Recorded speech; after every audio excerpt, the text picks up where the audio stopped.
The story begins in 1962, where we see a massive, luxurious Italian cruise ship named Antonia Grazia sailing peacefully in the middle of the ocean. The ship is filled with cheerful passengers, music, and laughter. Inside the Grand Lounge, a glamorous party is underway. A beautiful singer named Francesca is performing on stage, captivating everyone with her voice. The guests are dancing, drinking, and enjoying themselves immensely. But amidst the crowd, a young girl sits quietly by herself. Noticing her loneliness, the ship's captain approaches and gently invites her to dance.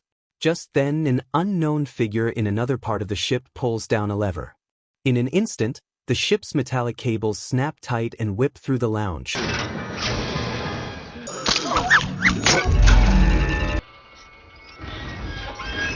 Slicing across the entire room. Within a heartbeat, everyone on the dance floor is cut clean in half. Because the young girl is shorter, the cable passes right above her head, leaving her unharmed.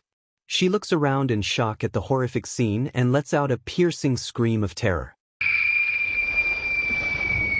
The story then jumps 40 years later. We meet a seasoned salvage crew led by Captain Murphy, along with Murin, Greer, Dodge, Mundar, and Santos. Their job is to recover abandoned or wrecked ships drifting at sea. We find them relaxing at a bar, laughing and drinking after their last mission. That's when a weather service pilot named Jack Ferryman approaches them. He introduces himself to Captain Murphy and says, "A while ago, I spotted a large vessel adrift in the middle of the ocean. I tried hailing it, but there was no response." Jack explains that the ship was far off the regular shipping lanes, drifting in international waters. Whoever brings her in, he says, gets to claim her as their own. The crew quickly agrees to the deal, offering Jack 10% of the profit. He accepts, and soon, they set off into the open sea aboard their tugboat, the Arctic Warrior. After several days at sea, their radar suddenly picks up something huge. But strangely, the signal keeps appearing and disappearing, as if the ship itself were fading in and out of existence. They scan the horizon, no other vessels in sight. Puzzled, they keep moving forward. Suddenly, through the fog, enormous shadow looms ahead. They rush to stop the boat, but it's too late. The Arctic Warrior crashes into the side of a colossal ship. When the dust settles, Captain Murphy shines his light up at the rusted hull and freezes. The name on the side reads, Antonia Grazia. The same luxury liner that vanished without a trace 40 years ago, with no distress call, no survivors. Except for Jack and Greer, the rest of the crew boards the mysterious vessel. The moment they step inside, the air feels heavy and unnatural. Strange noises echo through the empty corridors. They pass by an old clock, its pendulum still swinging, as if time itself never stopped. But when Mundar reaches out to touch it, the pendulum suddenly halts, and a loud metallic clang rings through the ship, startling everyone. As they move deeper, the floor beneath Mundar suddenly gives way. He plunges down, but Murin grabs his arm just in time. While struggling to pull him up, Murin glances down the hallway and sees a little girl standing there, silently watching them. Before she can say a word, the girl vanishes into thin air. They finally manage to pull Mundar to safety. Continuing their search, the crew finds a digital wristwatch lying on the floor. They're stunned. Digital watches didn't even exist 40 years ago.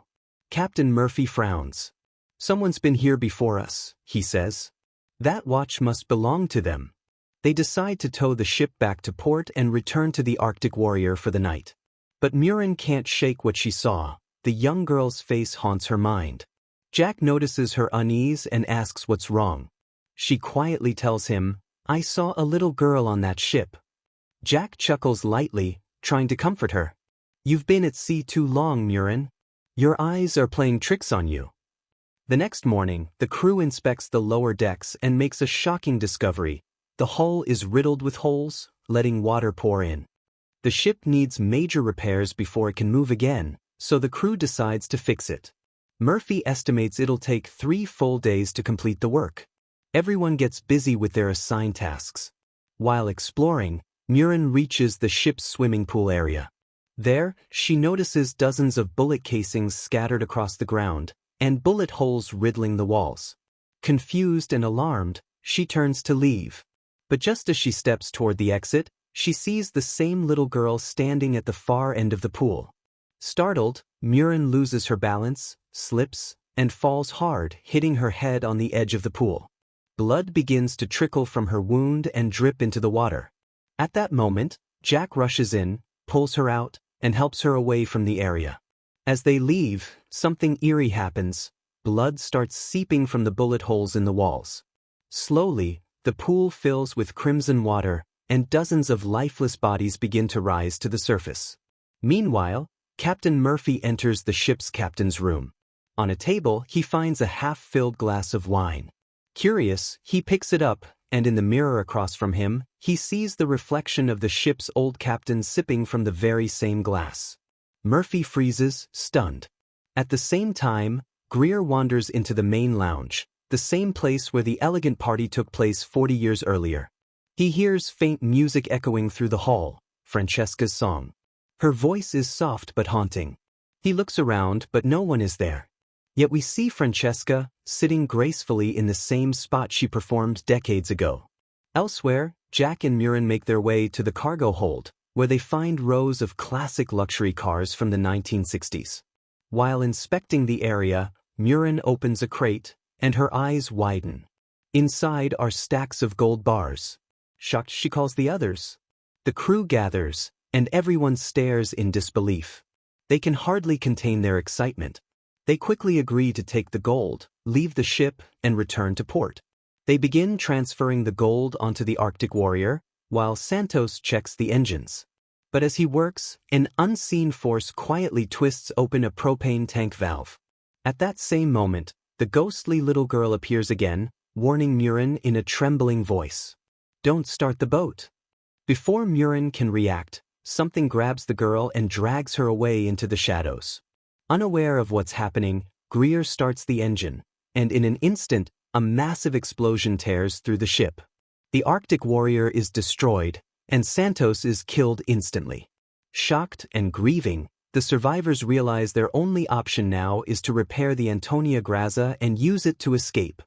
As the others mourn Santos's death, Murin becomes more determined to learn the truth about the mysterious girl. She searches through the passenger records and finally tracks down the girl's cabin.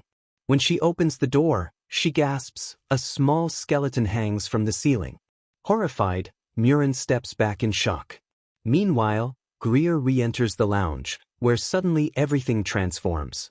The room is now alive again, just as it was in 1962, filled with lights, laughter, and dancing guests. The crowd cheers for him as though he's one of them. Then Francesca approaches seductively, smiling. She flirts with him, drawing him closer, and leads him to the upper deck. Just as Greer leans in, Francesca's expression turns cold, and she pushes him off the ledge, sending him plummeting to his death.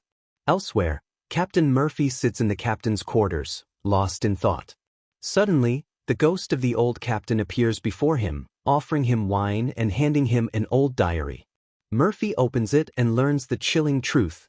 Decades ago, the Antonia Grazza had rescued survivors from a sinking ship called the Lorelei. Along with those survivors, crates of gold were also transferred aboard. Only one survivor had been found from the Lorelei. 2 days after bringing that survivor and the gold aboard, the Antonia Grazza vanished. The ghostly captain then shows Murphy a photograph of that lone survivor, and when Murphy sees it, he's left completely stunned. At the same time, Murin is in the girl's room, staring at the skeleton. She notices a locket hanging around its neck. As she examines it, the ghost girl appears again. That's when Murin realizes the truth. The skeleton is the girl's own body. The child died long ago, and what Murin has been seeing all along is her restless spirit. The girl says softly, "My soul and the souls of my friends are trapped here. The one who cursed us will never let us go, not until his collection is complete." Before she can reveal more, a dark supernatural force fills the room.